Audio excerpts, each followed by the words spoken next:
গত সপ্তাহে আর কি আর্জেন্টিনা থেকে আর কি ফ্যান যখন এসেছেন জিজ্ঞেস করেছেন যে আপনারা কোথা থেকে, আমি যখন বলেছি বাংলাদেশ, তিনি খুব অবাক হয়েছেন। বিকজ তাদের জন্য এটা খুব বড় একটা ব্যাপার যে তাদের দেশের খেলোয়াড়দের সবচেয়ে বড় ফ্যান বেস হচ্ছে বাংলাদেশ। ইউএসএকে সাপোর্ট করছি এবং এবং খুব খুব দোয়া যাতে ইউএসএ এবার বিশ্বকাপে অ্যাটলিস্ট সেমিফাইনাল পর্যন্ত যেতে পারে। যদি ফাইনাল জিতে তাহলে তো ইয়েস। আমার নাম আফসানা মিম, আমি যুক্তরাষ্ট্রে আছি অনেক বছর হলো, থাকছি নর্থ ডালাসে। গত বছরে ফিফার সাথে যুক্ত হয়েছি ভলেন্টিয়ার অ্যাপ্লিকেশন করে। বছরের মধ্যে সময় থেকে শুরু হয় অ্যাপ্লিকেশন প্রসেসটা। অনেক লম্বা একটা অ্যাপ্লিকেশন প্রসেস ছিল, অনেকগুলো ধাপ ইন্টারভিউ পার করে আজ ফাইনালি আমি আমার রোলে অ্যাক্টিভ রয়েছি। এটা হচ্ছে লাভ ফিল্ড এয়ারপোর্ট, যেখানে আমি আমার পোস্টিংটা। তো বেসিক্যালি আমার কাজ হচ্ছে যখনই ভাইয়াদের মতো ফ্যানরা আসছেন ডালাসের বাইরে থেকে, দেশের বাইরে থেকে যুক্তরাষ্ট্রকে, ডালাসকে প্রেজেন্ট করা। কোথায় কোথায় ভালো খাবার রয়েছে, কোথায় ফ্যান ফেস্টিভ্যাল চলছে, কোথায় গিয়ে তারা ফ্রি ম্যাচ দেখতে পারবেন, এবং সব কিছু মিলে লাইক একটা ভালো এনভায়রনমেন্টের ব্যবস্থা করে দেওয়া। এবং কোনো ধরনের প্রশ্ন উত্তর যদি থাকে তাদের জন্য, যেহেতু তারা ডালাসের লোকাল না, সেই সব জায়গায় আমি তাদেরকে সাহায্য করছি।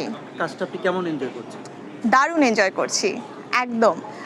সত্যি কথা বলতে এই প্রথম অনেক দেশের মানুষের সাথে আপনি পরিচিত হতে পারছেন। আজ সকালেই আজকে অস্ট্রিয়া থেকে অনেক গেস্ট এসেছেন। তাদের অনেকে আছেন দেশের বাইরে থেকে আসছেন যাদের ইংলিশটাও ক্লিয়ার না অথবা ইংলিশ জানেন না। তাদেরকে গুগল ট্রান্সলেটের সাহায্যে আমরা সাহায্য করছি, তাদের কোয়েশ্চেন অ্যান্সার করার চেষ্টা করছি যেভাবে যতটুকু সম্ভব হয়। বাট সবচেয়ে ভালো লাগছে যে উত্তেজনাটা খেলার, এবং আপনি শেষ পর্যন্ত কাউকে সাহায্য করতে পারছেন, এবং যেই তৃপ্তিটা আপনি পাচ্ছেন সাহায্যের মাধ্যমে মানুষের, এবং ডালাসকে প্রেজেন্ট করে, যেহেতু ডালাস আমার শহর, সেটা একদম মানে আনবিটেবল। Colgate Max Fresh আছে আইসি কুলিং ক্রিস্টালস, যা দেয় ম্যাক্সিমাম ফ্রেশনেস সহ Colgate Max Fresh। হ্যাঁ, অবশ্যই বাংলাদেশের নাম এখন বিশ্বের যত মানুষ আগে জানতো তার চেয়ে বেশি জানে এই ওয়ার্ল্ড কাপের এক্সাইটমেন্টের জন্য। তো যখনই আমাকে গত সপ্তাহে আর কি আর্জেন্টিনা থেকে আর কি ফ্যান যখন এসেছেন জিজ্ঞেস করেছেন যে আপনারা কোথা থেকে, আমি যখন বলেছি বাংলাদেশ, তিনি খুব অবাক হয়েছেন। বিকজ তাদের জন্য এটা খুব বড় একটা ব্যাপার যে তাদের দেশের খেলোয়াড়দের সবচেয়ে বড় ফ্যান বেস হচ্ছে বাংলাদেশ।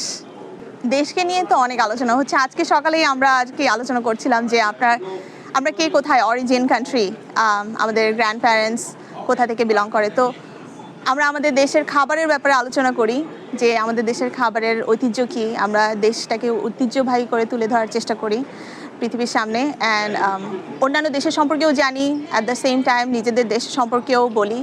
এটা একটা অন্য ধরনের অনুভূতি এবং অবশ্যই খুবই ভালো লাগার একটা বিষয়। কারণ আমি জানি না এই ধরনের অপরচুনিটি, এই ধরনের সুযোগ কবে আসবে। এগেইন 2026 সাল ডালাসে হচ্ছে, এই জন্য ডালাসে আছি দেখেই নিযুক্ত হয়েছি বিষয়টার সাথে, ফিফার সাথে। কিন্তু এরপরে কখনো হবে কি না এই ধরনের সৌভাগ্য তা তো জানা নেই। এই জন্য চেষ্টা করছি যতটুকু সম্ভব এনজয় করে নেওয়ার। অবশ্যই ইউএসএকে সাপোর্ট করছি এবং খুব খুব দোয়া যাতে ইউএসএ এবার বিশ্বকাপে অ্যাটলিস্ট সেমিফাইনাল পর্যন্ত যেতে পারে। যদি ফাইনাল জিতে তাহলে তো ইয়েস। 250 সাল ইউএসএর এবার ইন্ডিপেন্ডেন্স ডে আসছে জুলাই 4। তো এটা অবশ্যই অনেক বড় একটা পাওয়া হবে ইউএসের জন্য, এবং আমি খুব চেষ্টা করছি, দোয়া করছি যাতে ইউএস জিতে।